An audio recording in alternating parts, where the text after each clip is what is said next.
Hi, I'm Steven Norris A. Padilla, Steno for short. I'm a UP journalist by training and currently I work as an editor for a healthcare publication. The poems that I have in Busilak are love poems that are semi-confessional, and the one that I'm going to read to you right now is called Teramycin. First, I'm going to read the original version in Filipino, and then I'm going to read the English translation next. Teramycin. Ganito pala ang maalagaan kapag dama ng katawan ang sakit ng kalingkingan. Hawak mo ang hiniliit ko habang pinapahira ng teramycin. At saka mo babalutan ng kulay dilaw na band-aid upang maampat ang pagdurugo.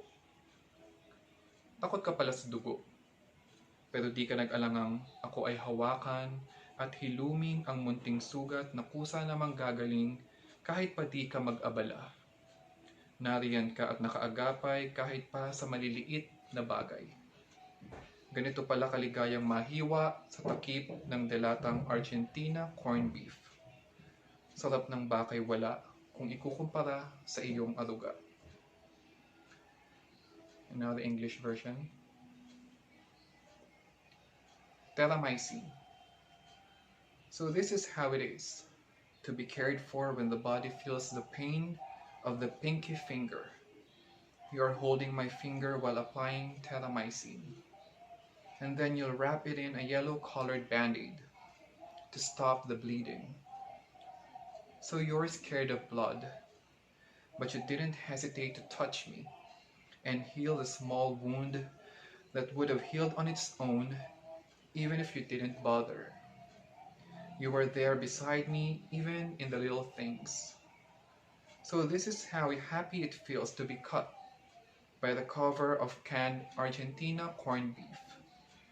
The deliciousness of beef is nothing compared to your care.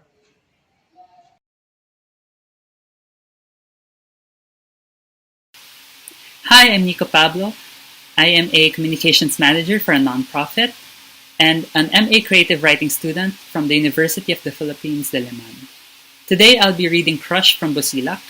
I wrote Crush as a chronicle to chart how queer desire blossoms at the various stages of a young person's life. Crush. I am 9. I have my first male class advisor. Something is different. I notice his ears too often. His skin the color of coffee I do not drink yet. His perfume that lingers in the air of the classroom at dismissal. I am 11. I pretend to be a slave to the clock. Turn my head like a sunflower seeking its sustenance. I find it in the cherubic face of the class president. He catches me once and beams. His cheeks cushion the eyes that narrow likewise into smiles. The sunflower goes against its nature, wilts in the heat of what keeps it alive. I am 12. A classmate walks up to me, impish grin. Hey, do you do this? He forms a circle with his meaty hand, pumps it up and down above his groin, sticks out his tongue. My blank face gives away my innocence. Not so many months later, I turn a newspaper page, and a vision appears to me. A bronze god emerges from the ocean. I study where every sinew leads, and think of Adonis in my mythology book. I finally understand what the hand circle is for.